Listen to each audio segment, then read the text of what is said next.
Today, on Be Something Wonderful, drop everything and listen. This video will change your life. I am your host, Kearin, and these are the studios of Be Something Wonderful, where we help you level up and become the best version of yourself.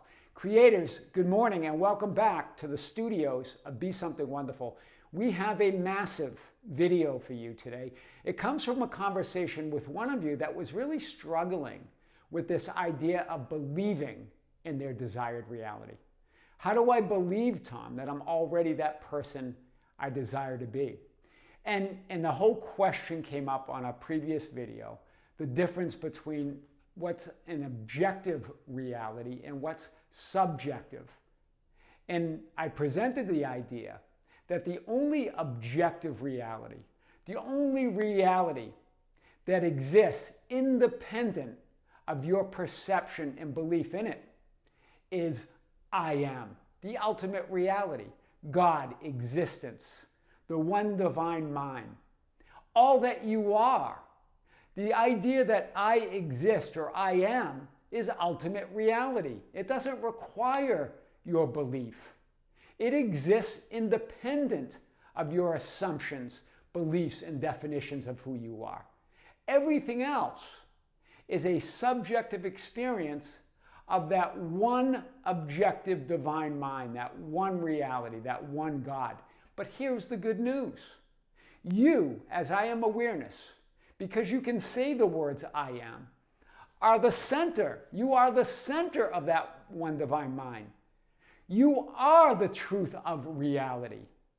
So you get to decide what your subjective experience as that one reality is. This is big today. I want to unpack this idea like we never have before. So remember, I've shown this before. This is the great I am. God is, existence itself, reality, ultimate source, right? The source, the one, the absolute truth, the one life, right? The one self-aware, self-conscious mind. There's only one mind. That's it. And here's the thing. It is the only objective conscious mind there is. It exists independent of your perception of it. It's self-existent. It's the one objective reality. Everything that you experience is subjective based on that beingness that you are. Do you see? And you are the center of it. Your personal experience, or in other words, your personality, within and as the one conscious mind, hear this, is what you call your conscious mind. Do you see? Your personal experience, your personalized, individualized experience within and as that one conscious mind is what you call your conscious mind. Your personalized, individualized, finite experience of the one divine, infinite mind. That's where the idea of ego comes from. The ego is simply the belief, an assumption, hear this, that you are a separate individual, personal, finite mind, apart from God, apart from all that is, apart from the one divine mind. Do you see? The ego's not a thing. We talk about it like it's a thing that we got to get rid of, and we gotta do something with the ego. It's just a thought that because you're the center of all that is, because you are that one conscious mind, one with it, that you could create a subjective experience, but then you start believing that subjective experience, that seems independent of the one divine mind, of independent of reality, seems like an objective reality, is simply a subjective experience. You start believing in it as who you are. That's what the idea of ego comes from. This is powerful today. You're not separate from it. You're the center of it.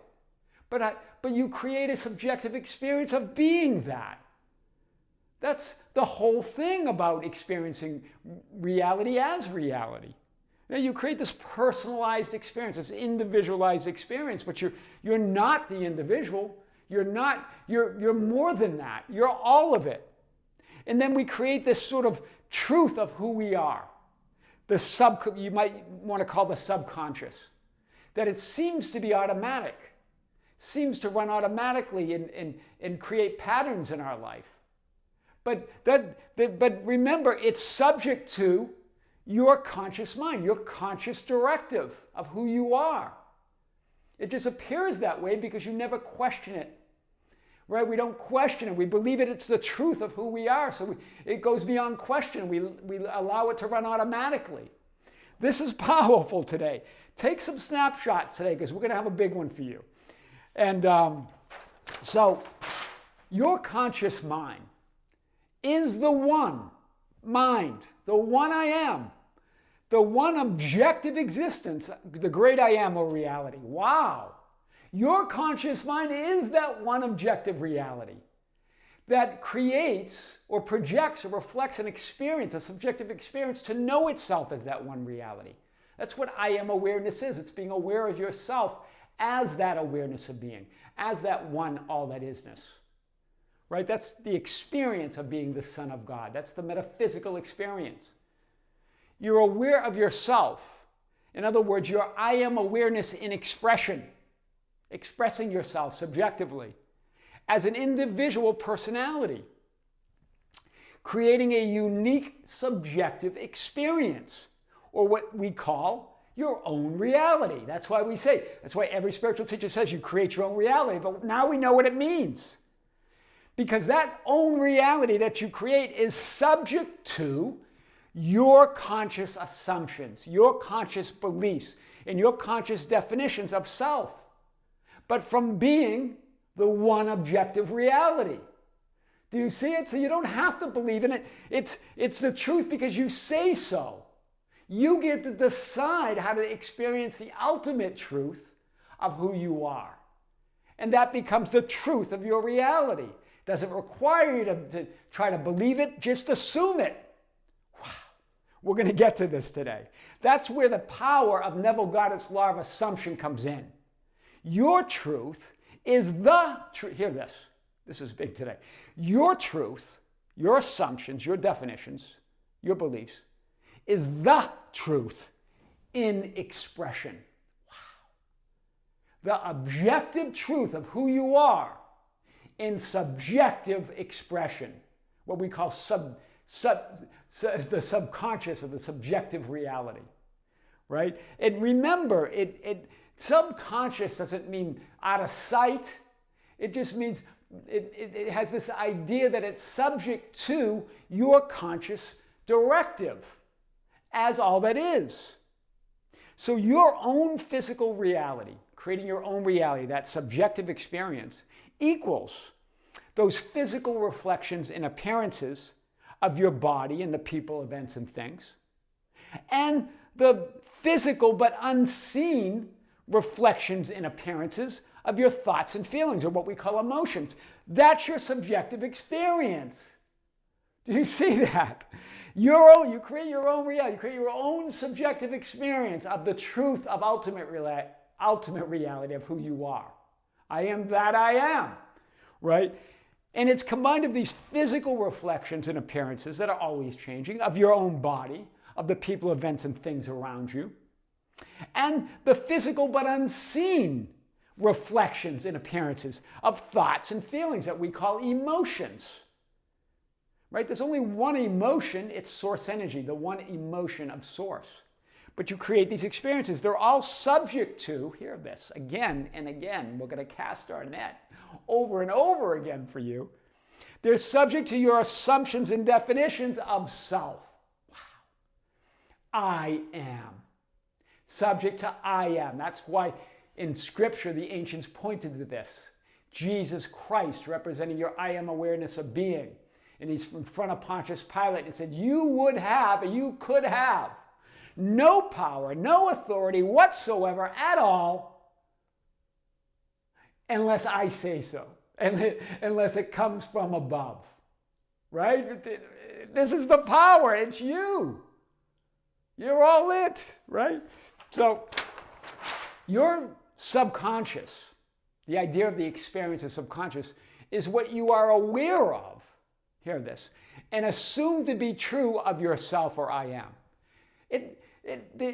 When we say subconscious, yeah, it's below awareness. But remember, it's below the awareness in that moment. You're aware of it. You're just not questioning it anymore, right? It's what you are aware of and assume to be the truth of who you are, that I am, the ultimate truth of who you are, right? That's the ultimate truth. But then you create the subjective experience, the subconscious or subjective, hear this, experience of what you're aware of yourself and assume of yourself as the truth. But it's not the truth. It's just your assumptions. And you can create any assumptions you want. So much so that you do this, that you don't consciously question the truth of those assumptions anymore. Right? You get to decide what's true. You get to decide what you accept as the truth of who you are. Because the ultimate truth is beyond question. It just, you exist and will always exist as that awareness, as God. They appear to be below or sub of your awareness or consciousness. They seem to be automatic and out of your conscious control, what we call patterns and triggers.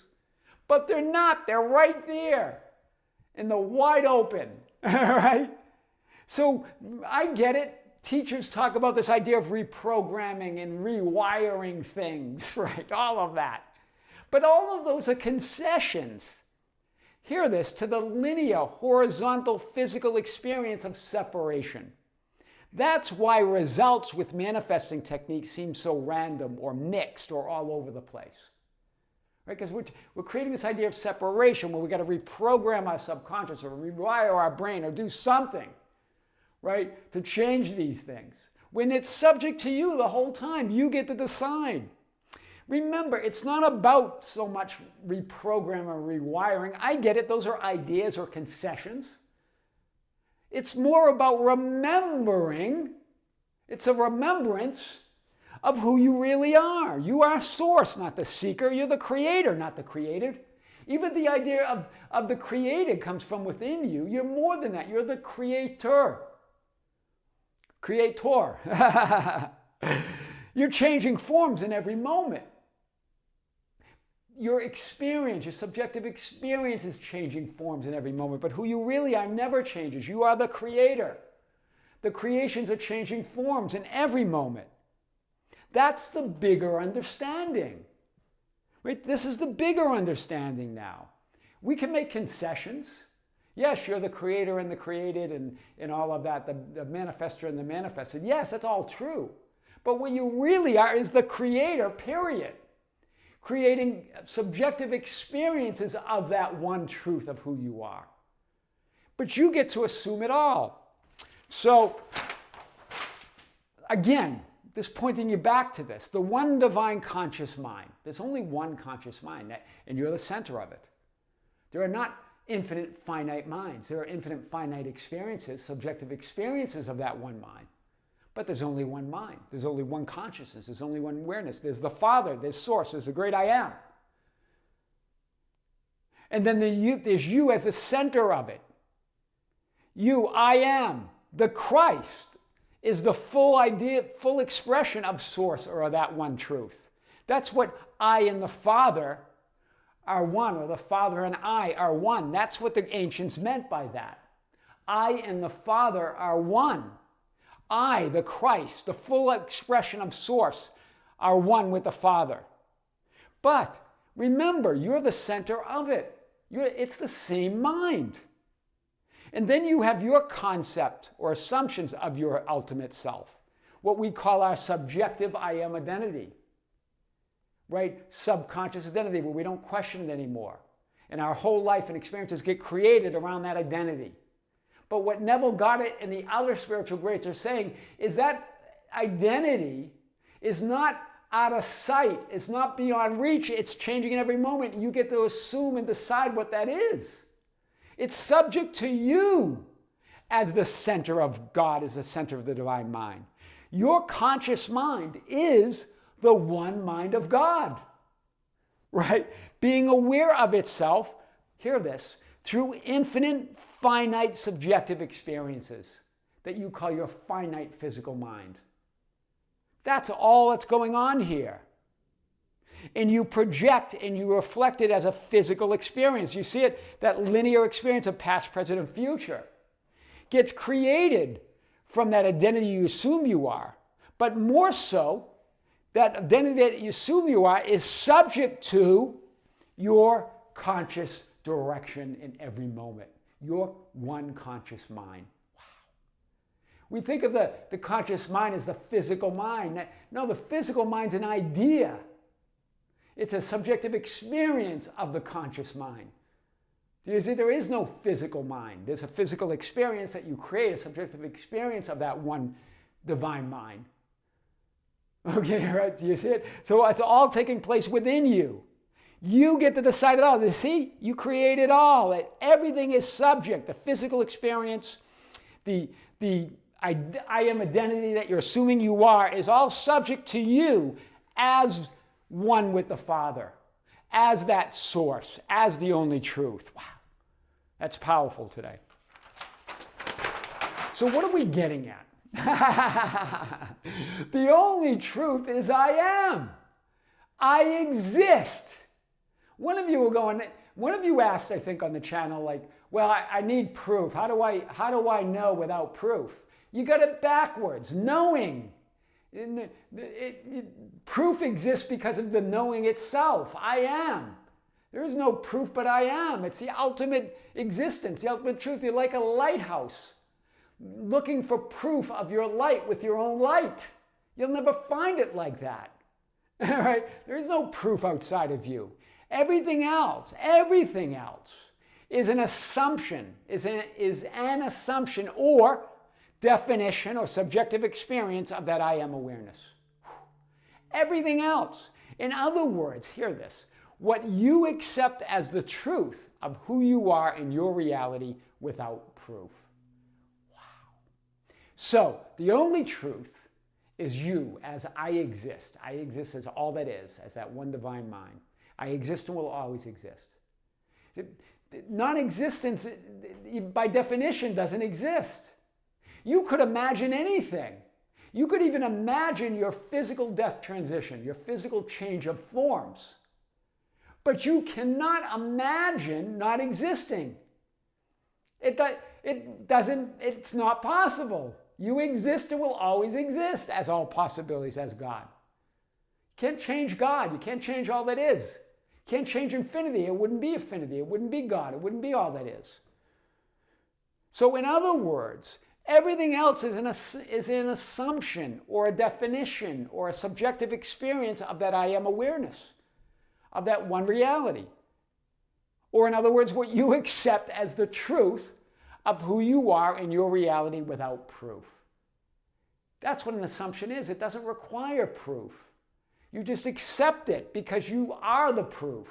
As existence itself, you, I am, are the proof.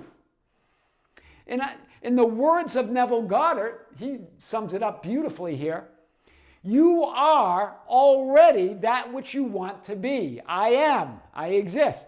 And your refusal to believe it is the only reason you do not see it. Your refusal to believe it, in other words, to assume it and to accept it as true or your truth, is the only reason it doesn't get reflected and projected as a physical subjective experience from within you. That's the only reason. This is powerful today. So what am I saying today? Assume it. Make that your process. Assume it. It doesn't require you to believe it. It's the law of assumption. It's an assumptive world, as Neville Goddard would talk about. Right? It's an assumptive world. You create, your assumptions create it all. So, but that's the truth of who you are. That's the truth of reality. Drop everything and listen, because this video will change your life, and it already has. I am your host, Tom Kearin, and these are the studios of Be Something Wonderful, where we help you level up and become the best version of yourself. Creators, thank you. Thank you for being with me. Thank you for liking and sharing and commenting on the videos. Thank you for being part of our Facebook group, The Ambassadors, at facebook.com facebook.com/groups/be something wonderful, for joining us on Instagram and Twitter at Tom Kearin, for being part of our membership channel. We have a live stream this Sunday at 12 noon time Pacific time, right here in Las Vegas. I'm going to come to you live and answer your questions while you ask them on the live stream. That's Sunday, January 26, 2025 at 12 noon time. If you're a member, join us. If you're not a member, check out the link below. Also, we have a big video to be released on our other YouTube channel at The Tom Kearin. At The Tom Kearin, so be sure to visit us there. Creators with great love, with great life, and infinite gratitude. I am your host, Tom Kearin. These are the studios of Be Something Wonderful. Until next time, we'll see you soon.